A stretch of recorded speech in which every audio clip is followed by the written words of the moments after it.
Hello, AI Seeking the Truth. I've got one for you here real quick that I'm going to share with you. I hope you all enjoy this when it's on a Sunday, guys, so give you all something to listen to. We're doing early drops today, so enjoy. So I had a roommate named Adrienne Michaels. You can look her up if you'd like. She'd be happy to know people are still seeing her art. We were very close friends, and she needed a place to live, so we moved in together. I was pregnant, and we celebrated every aspect of my pregnancy together. She made an appointment to freeze her eggs because she was in her late 20s and didn't believe her eggs would be good by the time she was ready to have a baby. A few days after my due date, her service cat alerted me that I was going to be sick, and for sure enough, I was. I went to the doctor just to be safe, for a reason I won't go into in this post. They illegally held me there and coerced me into having an unnecessary C-section, which was my greatest fear 3 weeks later. I was in a spiral of depression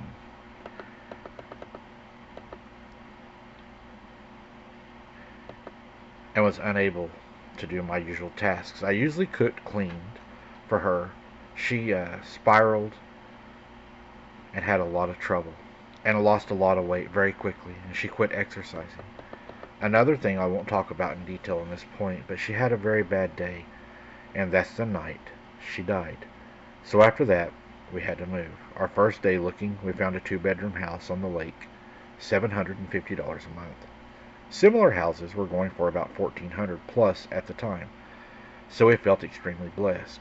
We were the only applicants, and the owner said his wife couldn't handle living in the house but wouldn't explain why.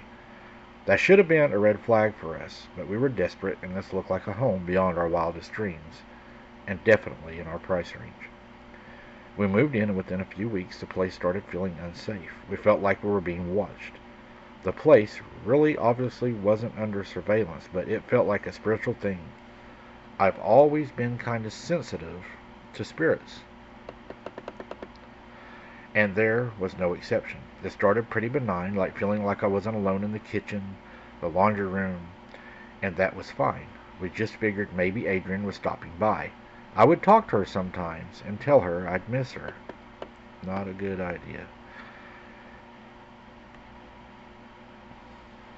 Not a good idea, guys. Don't ever talk to that stuff. But then the dreams started. Pretty standard dreams, usually feeling like my daughter was in danger. Feeling like I was falling, seeing shadows in my lucid dreams. But I had a dream about Adrienne, and she was sitting drinking tea. And after a tearful reunion, she told me that it wasn't safe to be where she was, and she had to leave, and something kept lurking in the shadows. She told me not to look for it because it's going to cause me even more greater pain.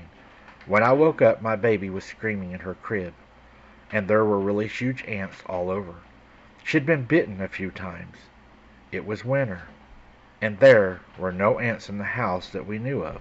We kept the place really clean. We put out poison, but we never figured that there would be anything in the house like that would be hurting her in her own crib. My chinchillas would bark a lot when they'd normally been quiet before. Soon after, I was cleaning, and I found what looked like a bloody handprint on the closet. I took photos, but they were on my old computer, which I can't turn on anymore. The handprint was very clearly that of a child. When we moved in, I put all of Adrienne's stuff in the spare room, and I never went in there. Her parents took only her photos and her cat, so we had the rest of her stuff in her room. I was organizing in the room when I opened the closet, and I saw an attic bolted shut and painted over. I could see it hadn't been opened, and since it had been repainted, but in the back corner of the closet was a tiny child-sized chair built in. I got spooked immediately by something falling off of the table in the other room, so I spent and ran out of the room to go check on whatever that was. That night, while I was sitting in the chair, just sitting there minding my own business,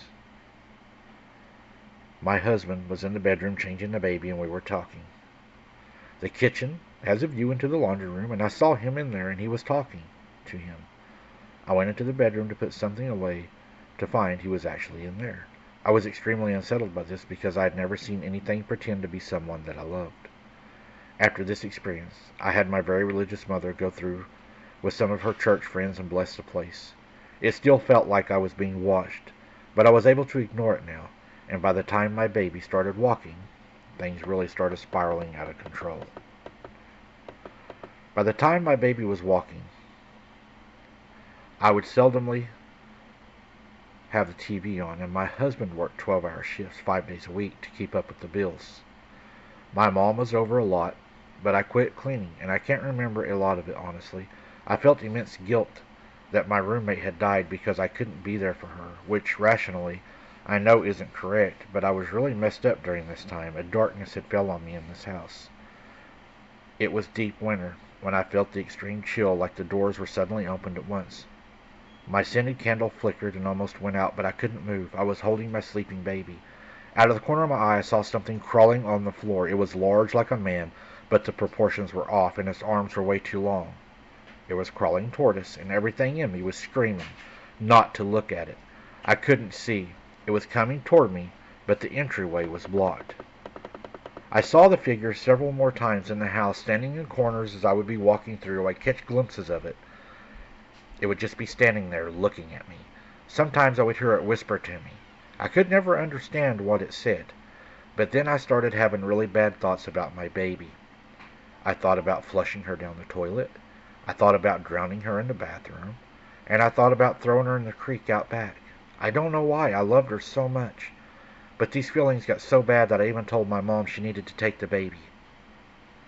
We have since moved out of the house, and I don't have those feelings no more.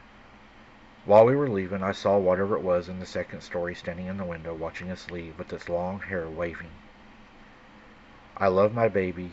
I don't feel those thoughts anymore. What do you think happened to me? I'm afraid to be alone with my own child.